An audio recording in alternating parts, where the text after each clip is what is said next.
Hello, everyone, and welcome to the Green Man channel. Hope you're all doing good and well. So it's time for another episode of the Dark Horse Disc series, the series where we talk about albums that are often underappreciated in band discographies. And this week we are talking about Limp Bizkit's fifth studio album, and this was titled Gold Cobra. This came out in June of 2011. So it's another 2011 record following on from when we talked about Evanescence's self-titled albums. This is the second album from 2011 that we're featuring in the series. We will do the three usual rounds that we do for the series. The first round, we talk about our first impressions. The second round, we name our three favourite tracks.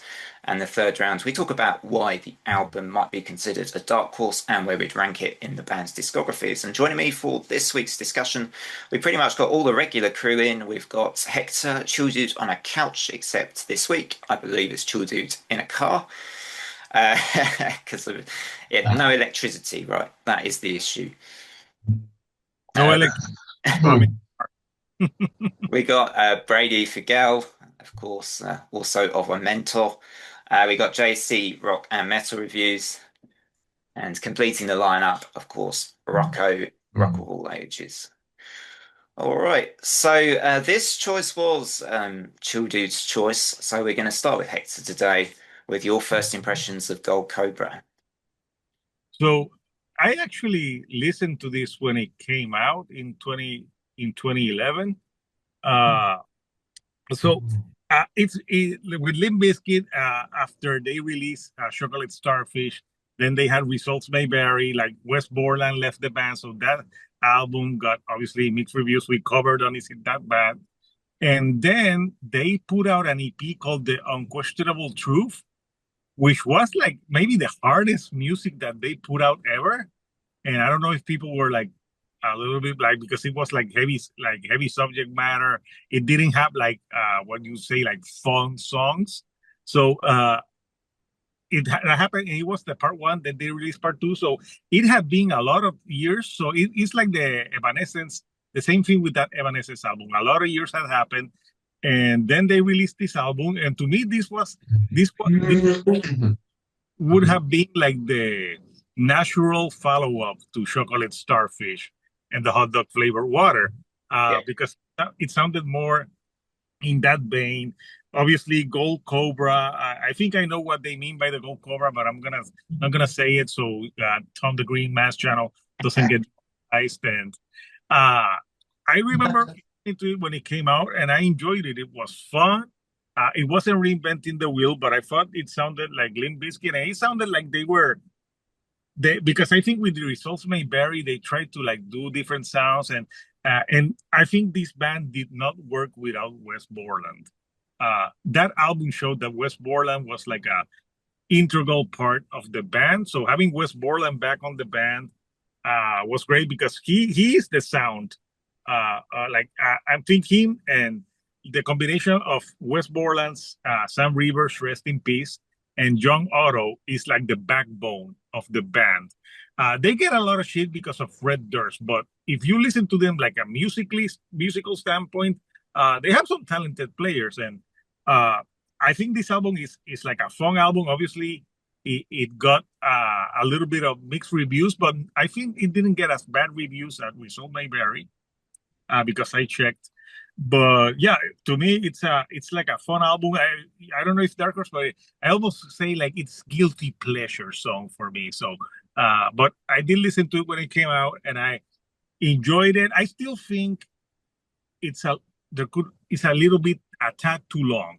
There's some songs at the end that they could have taken out, but I'll talk more about that on future rounds. Yeah. Yeah, I wondered if there's an element of crossover with this album, but I'll come to that when I do my when I talk and do my bit. JC, your first impressions? And so, yeah, I don't remember this when it came out. It was 2011, and I wasn't really paying much attention. And I actually listened to this for the first time just in preparation for this video, and I was surprised because it's actually pretty good.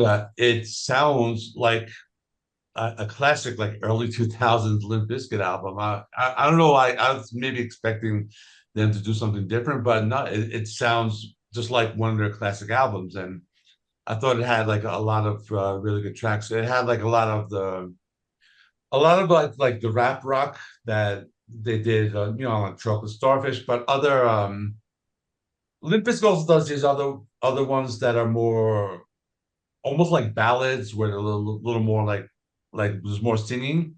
There were a few of those, and I thought that was pretty good. But I think in general, it was just a really good album, and I think it's just one of those albums that like because it came out like I think it was like 8 years Mhm.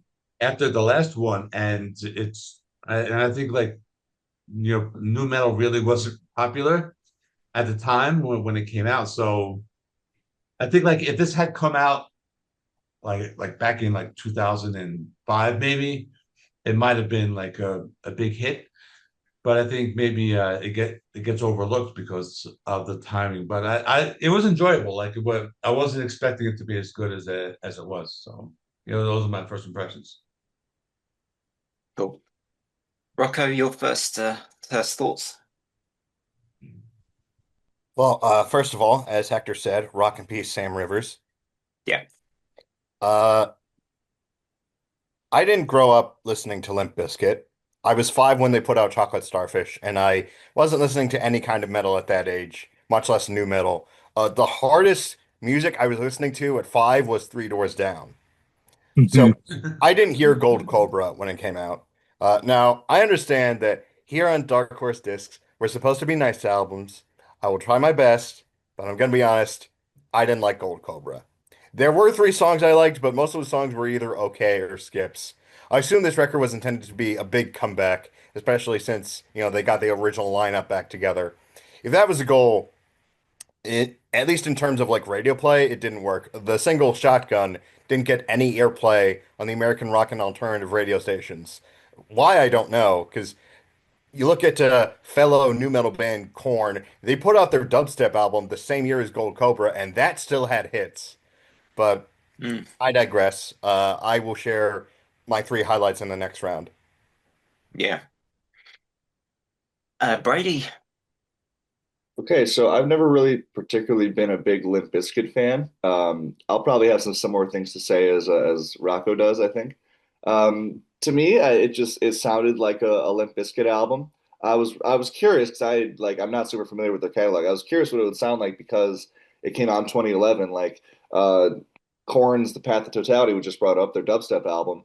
And that was a record that obviously really mixed things up at the time for Korn, which I think was probably a good time to do that because in 2011, people probably were a little tired of the rap metal, new metal thing.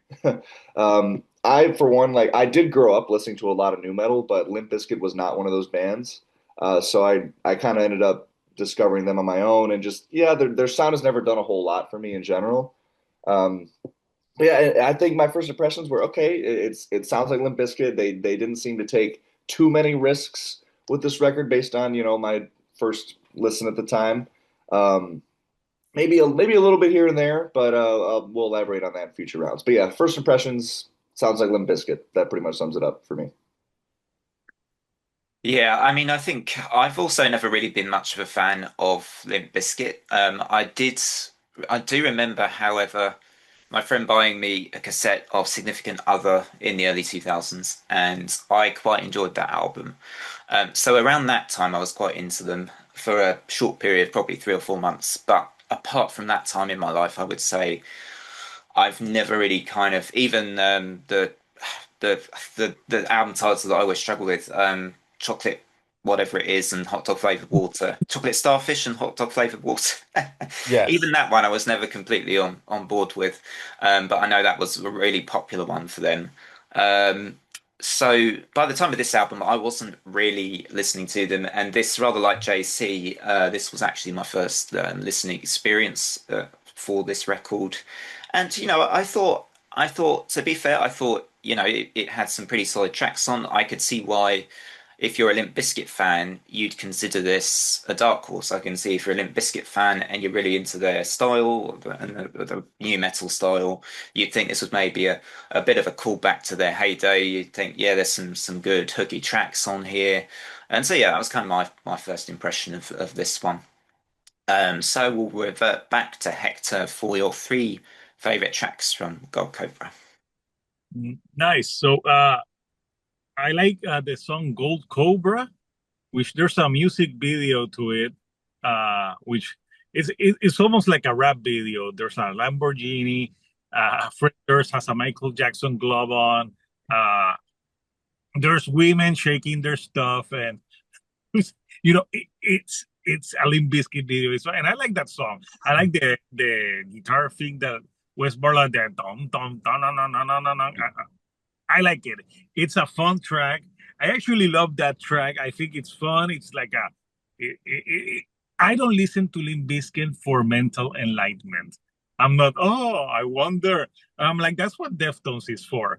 To me, Limp Bizkit is I never was in a frat, but it's like more like let's go party, let's drink beers and break some shit type of stuff. Yeah.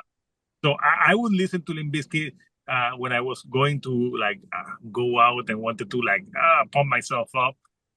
So Gold Cobra, it's a very fun track, and I think I really enjoy it. I enjoy the song Douchebag because I feel the anger of like wanting to fuck up someone right now. The electricity company.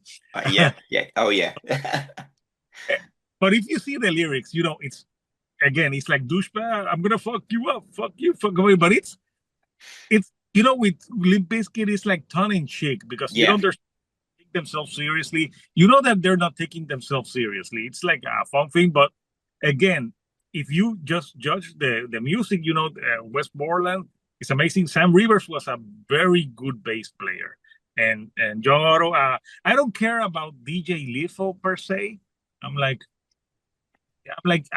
think Wes Borland is so good that maybe he could have done like a Tom Morello thing when he did like the noises, but I think that's something that Tom Morello does. So Douchebag's really good, and I like the third one that I like a lot. I think it's I'm gonna go with Shark Attack. I'm like, it's just fun. Like a shark attack, and I'm a maniac. And I don't know. Fred Durst has gotten a lot of shit, but you know what? Over the years, you see that there's people that are much douchier than him. Like I have no beef with Fred Durst. Plus, he's good at finding some talented bands. He's founded like Cold. I'm not gonna mention Stain, but yeah. He signed Puddle of Mud though.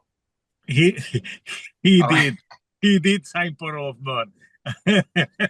But good. That's a good point. Good point. Can't win them all. Can't win them all. Film a very bad John Travolta movie. Oh yes, The Fanatic. The Fanatic. But yes, I think those tracks. I think it was between. If I had to pick like a fourth one, I like Shotgun.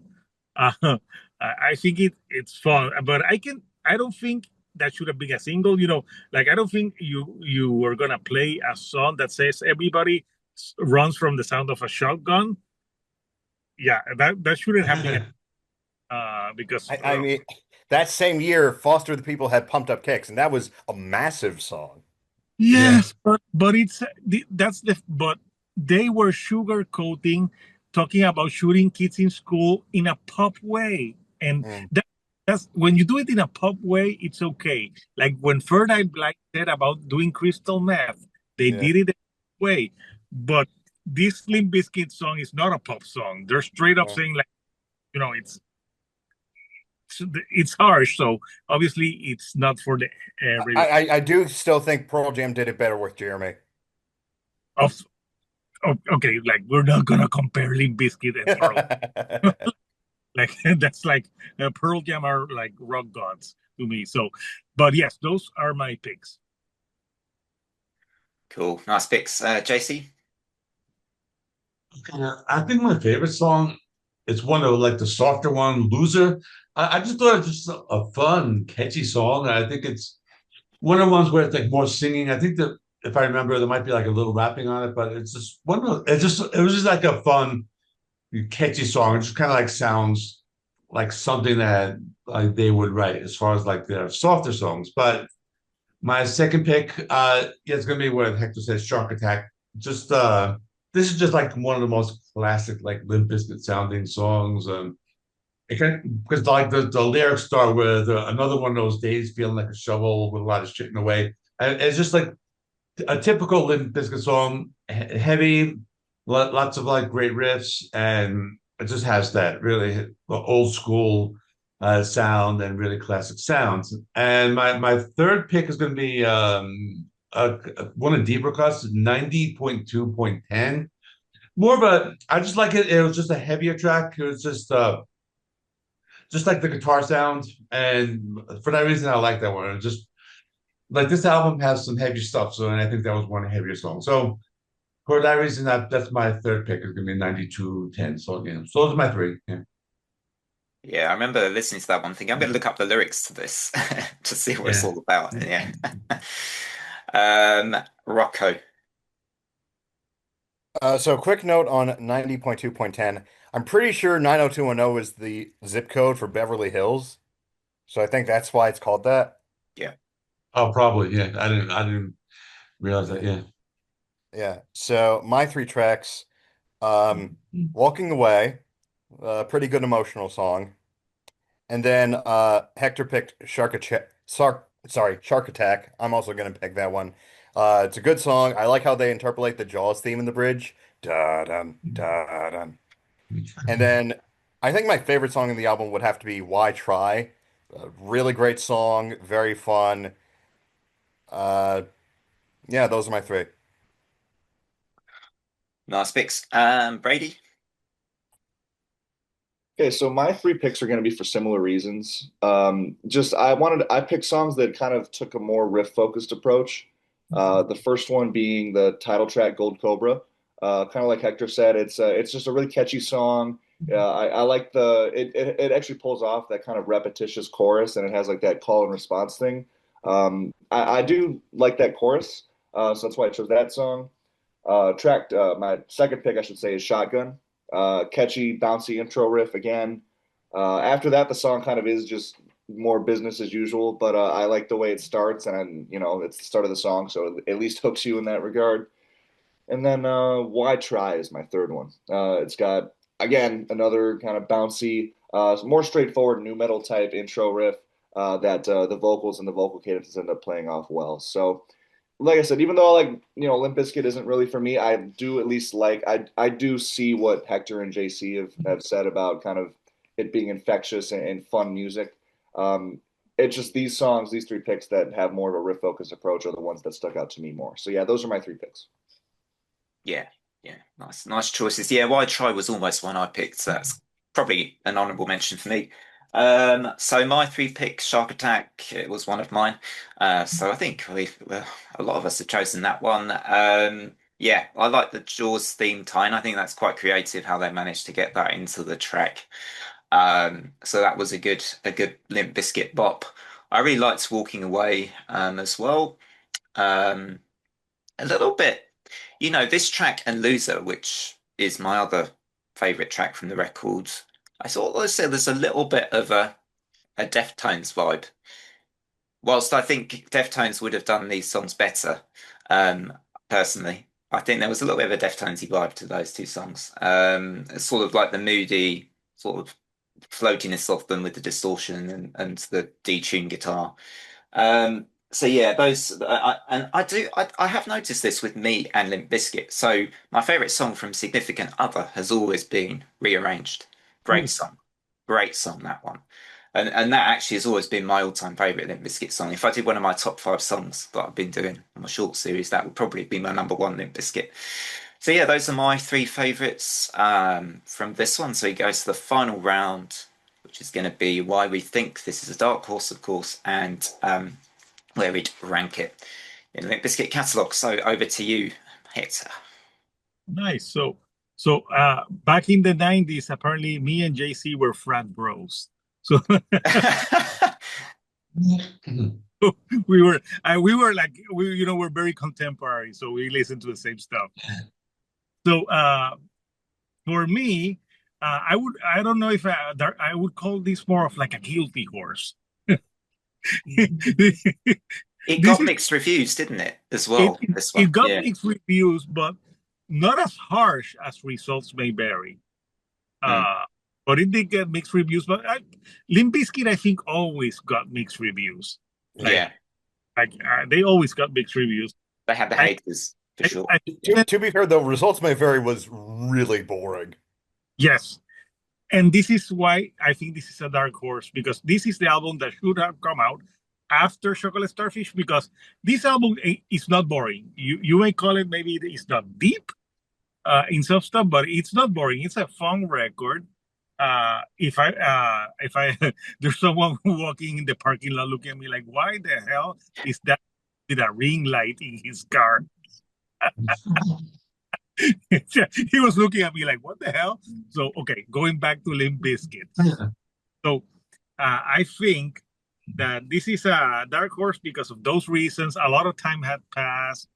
A lot of people didn't, like the momentum had passed. But funny enough, Limp Bizkit now is as huge as they were back in the 90s and the beginning of the 2000s.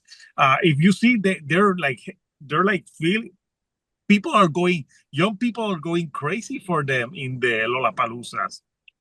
And I think it's because of the fun factor. Uh, and like they're embracing new metal stuff. So Hmm. how I would rank it in Limp Bizkit, my favorite Limp Bizkit album is Significant Other. So Significant Other is first. Then I would say I would put maybe $3 Bill Y'all at number two. Number three, Chocolate Starfish. Gold Cobra number four. Uh, Number five, I would put the one that the Unquestionable Truth EP, which is really good. It's a harder thing. Then I would put the Limp Bizkit Still Sucks, and the last one would be Results May Vary. Yeah, nice. Thanks, Hector. JC. Yeah, okay. So yeah, I thought it in general. I mean, I like the whole album. I think well, why it's a dark horse. I think it just and in my perspective, like when the first time I found out about this was when I think like when streaming became available and I was looking at different albums and I remember seeing they recorded one in 2011 and it had kind of like this weird like album cover and I think like I just didn't like it didn't really draw my attention. Like I didn't think a Limp Bizkit album in 2011 was going to be any good. So that's why I never really wanted to listen to it. So I think it just came out at a weird time when I think like people had forgotten about him because like the whole new metal wave had already passed like for a couple of years. So I think that's why it's a dark horse. But as far as like ranking, I don't know. I might actually put this one pretty high. I'd say maybe yeah, because I've been listening to them since the beginning. So yeah, I bought like all the CDs. I think of the first three. So they would probably. I think maybe Significant Other would probably be my number one. $3 Bill Yule and Starfish. Three, I put Gold Cobra four, and probably Results May Vary five because I didn't hate them. I thought that was actually had some pretty good songs and the last and then at the bottom I put Still Sucks only because I think I only listened to it a few times and I never really paid much attention to it. So I mean that one might be good, but I haven't spent a lot of time with it. But I think yeah, so this is one I ranked at four, which is but I think like their top four would be like the first three and this one, and then like the other two would be kind of like more towards the bottom. So yeah, so that's what I think. Yeah. Yeah. Rocco. Um, so just to repeat a point that was already made, I think this album might be a dark horse simply because new metal wasn't popular anymore. I know I heard Still Sucks when it came out, but I don't remember enough about it to compare it to Gold Cobra. I also don't remember enough from the first three albums to compare those. However, what I can say for certain about Gold Cobra is that it's better than Results May Vary. I'm pretty sure we're all in agreement on that. I think Yeah. JC oh yeah, no, that was you like this one more than No, but Results I may put vary more results may than still vary sucks. over still sucks. That's I it. think I probably liked results may vary like a little more than most of you. I didn't think it was horrible, but Yeah. it's that's a whole other episode because that it's a very long album and it has like a lot of those like weird ballads. But yeah, I think But we did it result, on. Is it And, that and bad? that and that fucking Behind Blue Eyes cover. yeah. Oh oh But yeah, yeah, yeah, but let me say this about results may vary. Eat You Alive is a great song. yeah. mm, That's that's yeah. like the that album. That's pretty good. The music video makes me uncomfortable, though. I'm sure that was intentional, but Yeah, well, I think it was intentional. Yes. mm. Is that with Thora Birch? Is Yeah, yeah. that the Thora right Birch in name? a chair, and I think Bill Yeah, Paxton shows up at the end. that's Yeah. right. Yeah. Okay. Brady, your final thoughts? Yeah. Okay. So, like what's already been said, the obvious thing I could say is just, it sounds like Limp Bizkit. It's 2011. New metal was pretty dead at that point. I think people were kind of tired of it. People had moved on from it. But at the same time, like despite the fact that I can say that about it, I think it kind of makes sense why this would be a dark horse then, because kind of like I think JC said, if this had come out in probably 2002, 2003, it probably would have been a lot bigger than it was. Um, and overall, like maybe there are some attempts at regaining some relevance in 2011 on this album. Like I think the more melodic tracks, like "Loser" and like "Walking Away," maybe switch things up for the band a little bit. Shark Attack. My first like response to that was because like also like JC said that opening line of "It's another one of those days." I'm like, is this supposed to be like a sequel to Break Stuff? I'm like, that was the first Yeah. I asked myself that. I'm like, huh, okay, that's interesting. And that is one of the better songs on here also. And like the track, these songs are, I could see them being fun. Like that makes sense. Like that, I'm sure that's why they're such a draw to a lot of young people now, as they were, 25 years ago. Like Get a Life, I think actually has some funny lyrics that actually made me crack up. But yeah, overall, like it's a Limp Bizkit album, as I've said a bunch of times. I'm definitely not familiar enough with their catalog to rank it, but I can't imagine it's their worst. I'm sure they have stuff worse than this, like the albums you guys have mentioned. So yeah, and as far as what's a dark horse, I think it was the timing. That's really it. I think it was the timing. People were over new metal at the time. So yeah, those that pretty much sums up my final impressions. Yeah, I agree, and I think I'm the same with Bites of Dark Horse. It's post the sort of heyday, really, yeah, and after the new metal era has pretty much gone. I mean, new metal was popular to around I think 2004 sort of time, wasn't it? When it really started to fade out quite quickly, I think, in terms of people listening to it or paying much attention to it. I also think maybe there's an element, but only this came after results may vary. So there's a little bit of post stinker syndrome in there, maybe as well, because that I think is seen as their as pretty much their stinker. Um, so yeah, where I'd rank this one, I think it's going to be the same as pretty much the same as Hector and JC's ranking, except I'd maybe have results may vary at the bottom. Although actually, I can't remember listening to Still Sucks, the last one, so maybe I shouldn't really do a complete ranking because I need to listen to that album still, I think, properly.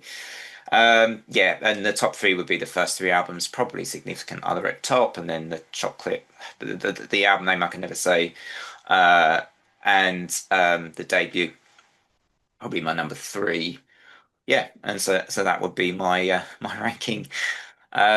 So let's do a quick roundup of what everyone's got coming up on their respective channels. So what is coming up on the couch or maybe in the car at the moment, Hector?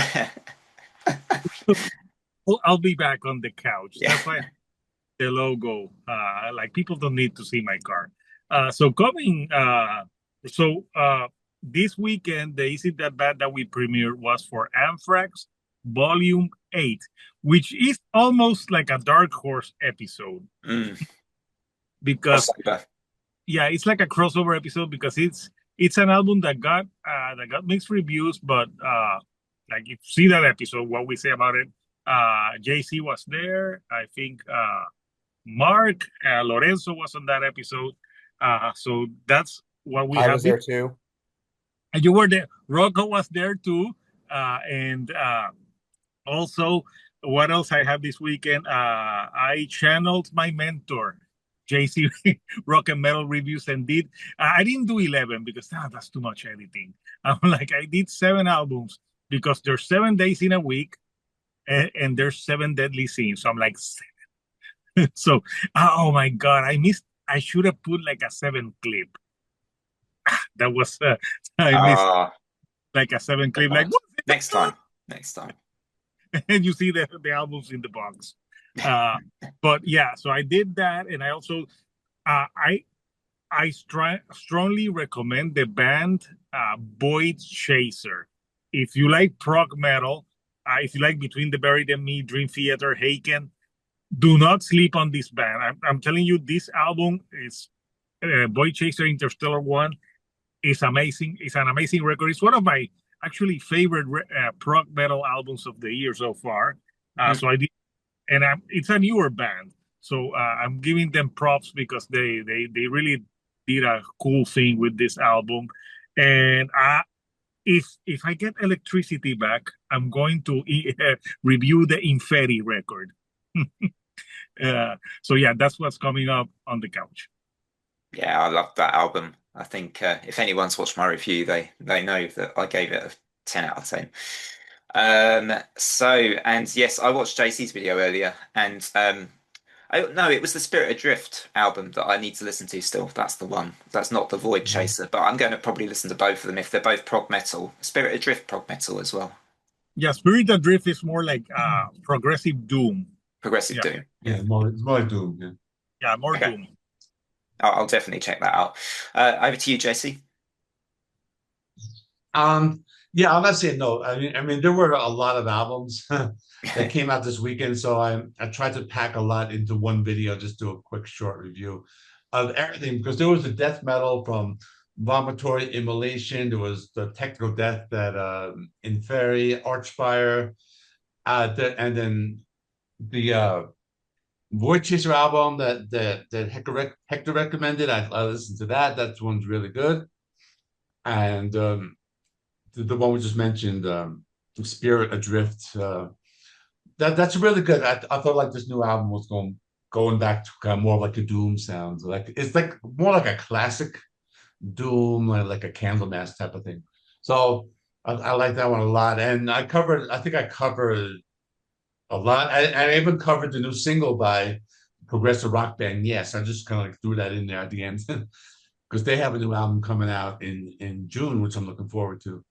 So I'm a big fan of that of prog rock. So yeah, so I do that every weekend. I put that one out last night. I was gonna save it for the morning, but I put it out last night, and I did the full review of the new Metal Church album. If you're a fan of the old stuff, I recommend that album because it's one of the best albums in a long time. The Metal Church has had a really like difficult history with the lineup changes. They had two singers who died, and they had a really rough time. So I think they really found a really good lineup, and I just did that. And I don't know. And other than that, I'm not sure what I'm going to be doing next week. I'm also focusing on my second channel, which I do most. I just do like all like cla classic rock. That seems to be like what's popular over there. So I'm doing a lot of like Boys to Cult albums. So I just do classic albums reviews on that other channel. And that one's actually doing that. My other channel is doing pretty well. So I'm trying to put in some time on that one. So yeah, that's pretty much all I have right now. Yeah. Nice. Cheers, JC and Rocco. Well, I got to call an exterminator because I'm hearing something in my walls right now. And then also, the day after we record this is my birthday. So there's going to be a lot of eating. And Yeah. then as far as my channel, I have, let's see, I have a video about Temple of the Dog because their anniversary is this coming week. And Nice. then Yeah. Yeah. I'm going to be talking about Bruce Hornsby. And then at the start of May, I'm premiering a new series. I'm really excited for people to watch that one. So yeah, that's some stuff I have coming up. Cool. Brady. Okay, so yeah, by the time this comes up, my next review is going to be this band As Everything Unfolds. They're like a metalcore post-hardcore band from England. So I'll be checking that one out. I'll be reviewing them. After that, I'd say keep an eye out for a Failure discography ranking. That should be coming up hopefully in probably a week or so because I still got to re-listen to some of their older material.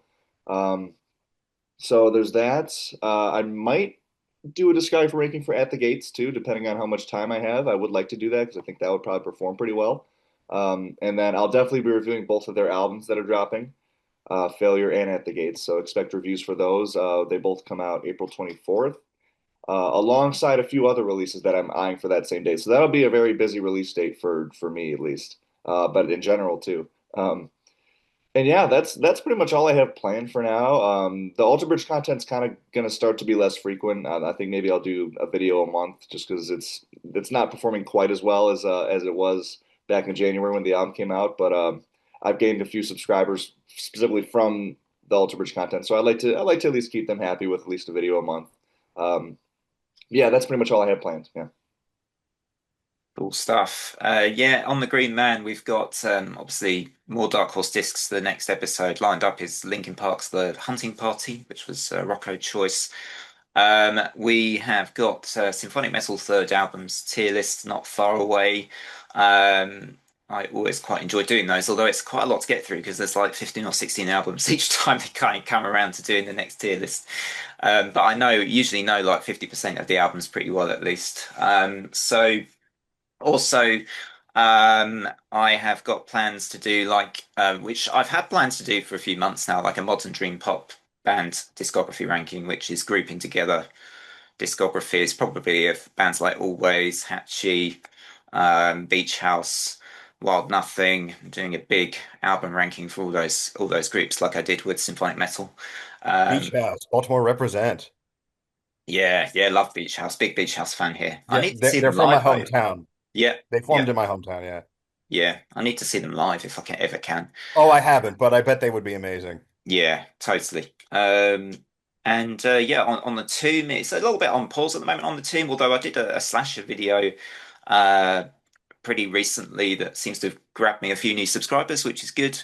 As it's still sort of still growing a little bit that channel and starting out.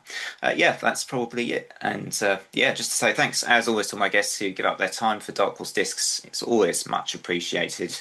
And yeah, from me and everybody else, until next time on the Green Man, it is bye for now.